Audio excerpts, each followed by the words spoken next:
Pessoal, voltamos com mais um bloco então vamos falar, como eu combinei com vocês no bloco anterior, no finalzinho, vamos falar do Legislativo Federal. Como é que é composto o nosso Legislativo Federal? Aliás, qual é o órgão que representa o Poder Legislativo Federal? É o Congresso Nacional. E como que o Congresso Nacional é composto? Ele é composto por duas casas, por duas câmaras.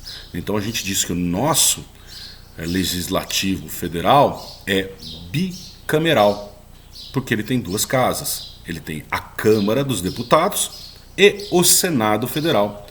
E por que nós temos um sistema bicameral? Porque nós somos uma federação, né? Então nós temos basicamente a seguinte distinção. Enquanto a Câmara representa o povo de cada estado, o Senado representa o estado da federação, tá? Então, vocês devem se recordar, quando a gente estudou o nosso federalismo, que nós temos um federalismo simétrico, que dá um tratamento igualitário para todos os estados da federação, e isto está representado no nosso Senado Federal.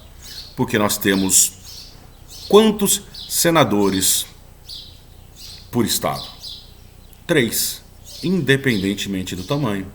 Então, nós temos o estado do Acre com 3 senadores. E temos o estado de São Paulo, que tem a maior população do país, também com 3 senadores. Já a Câmara, como ela representa o povo, existe uma variação. Mas ainda assim é uma crítica com relação a isso, porque ela não representa a proporção que deveria, né? Então, mesmo o estado de São Paulo tendo 70 deputados e o estado do Acre tendo 8 deputados apenas, ainda assim, cada deputado do Acre, para ser eleito, precisa de muito menos votos do que cada deputado federal por São Paulo. Isto significa que esses deputados, o eleitor do Acre, na realidade, tem uma representatividade na Câmara dos Deputados maior do que a do Estado de São Paulo. Mas isso está definido na nossa Constituição. Tá bom? Nós já vamos falar sobre isso. Então, o que nós temos? A nossa Câmara dos Deputados e o Senado Federal. Vamos começar pela Câmara. Câmara, então. Representantes do povo eleitos pelo sistema proporcional de lista aberta. O que significa isso?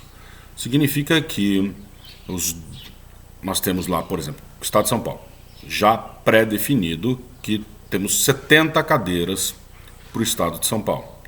Então, como serão eleitos esses 70 deputados pelo Estado de São Paulo? Cada partido receberá um número de votos. Até as eleições passadas, poderiam existir coligações. Agora, a partir das eleições de 2020, não podemos mais ter estas coligações partidárias, tá? Então, nas eleições municipais, nós teremos apenas o cômputo dos votos dados ao partido. Mas vamos voltar à Câmara dos Deputados. A Câmara dos Deputados, então, nós temos lá 70 cadeiras para o Estado de São Paulo. Como que serão preenchidas essas cadeiras? Como que elas serão ocupadas pelos nossos candidatos? Nós pegaremos o número de votos de São Paulo, número de votos válidos, e dividiremos pelo número de cadeiras. Nós teremos o quociente eleitoral. O quociente eleitoral determinará quantas cadeiras serão ocupadas por cada partido. Esse quociente eleitoral ele vai caindo conforme as cadeiras vão sendo ocupadas. O número de votos vai sendo decrescente, tá? Então, digamos lá que nós precisamos de 100 mil votos para cada cadeira. Então, 100 mil votos. O partido PDT teve 30 mil votos, ele tem 3 cadeiras. Quem ocuparão essas cadeiras? Os candidatos mais bem votados do PDT. Tá legal? E assim acontece com os demais partidos e na ocupação das demais cadeiras. Então nós temos um voto proporcional, não é o mais votado que vai ocupar, mas os partidos vão conquistar as cadeiras, e aí os mais votados dentro de cada partido ocuparão essas cadeiras. O sistema de lista fechada, ele se dá da seguinte forma: o partido é quem escolhe quem vai ocupar as cadeiras. Tá? Então ele define, olha, esse vai ser o primeiro, esse vai ser o segundo, esse vai ser o terceiro. Então se eu conquistar 3 cadeiras, essas 3 cadeiras serão ocupadas por estes 3 candidatos. Então o eleitor não participa da escolha dentro do partido de quem vai ocupar a cadeira. Ele escolhe apenas o voto na legenda. Muito bem? Esse é o sistema de lista fechado. O nosso é o sistema de lista aberta, como eu expliquei para vocês. O mandato do deputado é de 4 anos. E nós temos lá, cada estado tem no mínimo 8 e no máximo 70 deputados. Vamos dar uma olhadinha na Constituição Federal, no artigo 45 da Constituição Federal. Só um minutinho.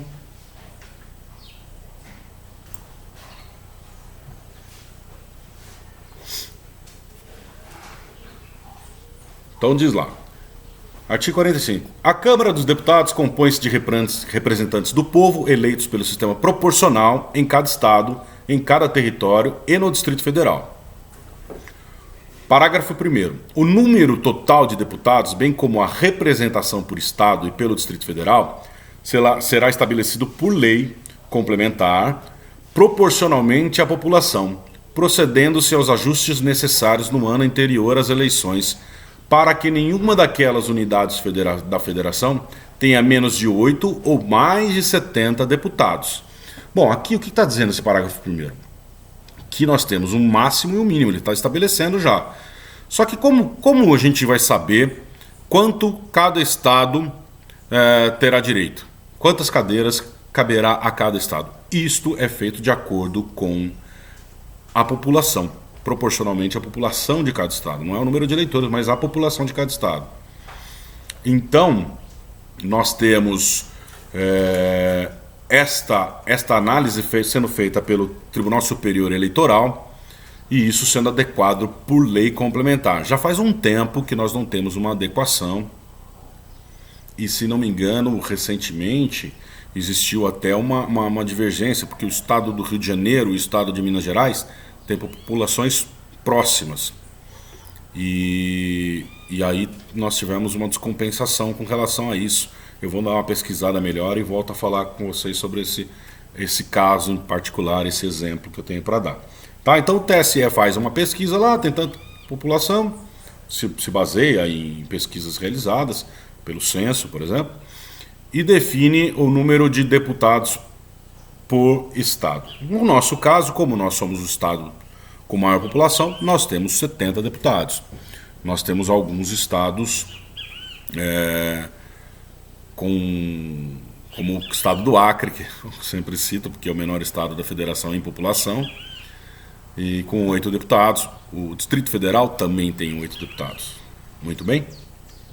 Então vamos lá. Quais são os requisitos para a candidatura a deputado federal? Estão lá no artigo 14, parágrafo 3º. Vamos dar uma olhadinha?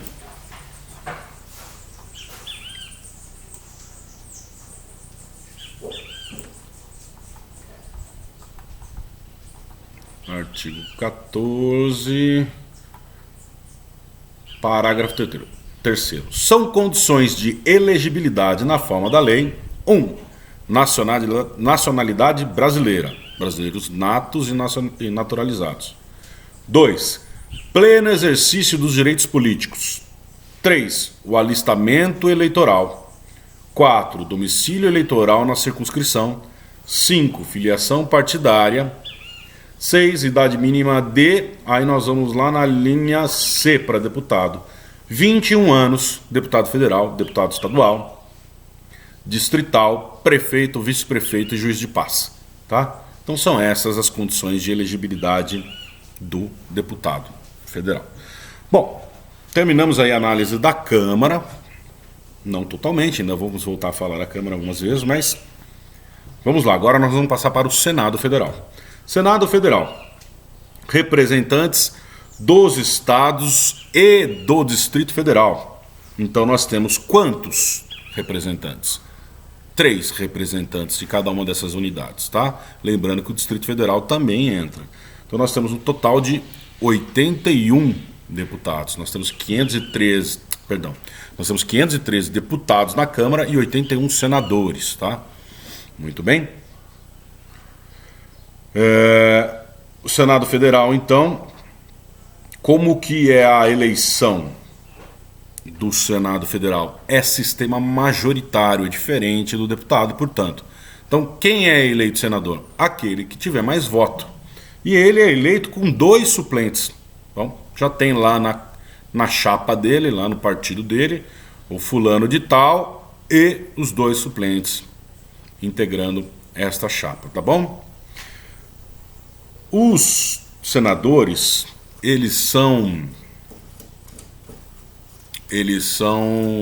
Só um instante, gente, tá?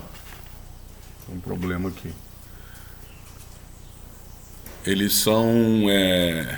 Eu vou ter que desligar essa lâmpada que tá falhando. Vai ficar um pouquinho escuro, mas vamos lá. São coisas que acontecem. Então, a eleição, o mandato do senador é de 8 anos. E esse mandato, essa representação do Estado, ela é renovada a cada 4, mas o mandato do senador é de 8 anos. Vamos dar uma olhadinha? Está lá no artigo 46 da Constituição, nos parágrafos 1º e 2º. Vamos dar uma olhadinha lá.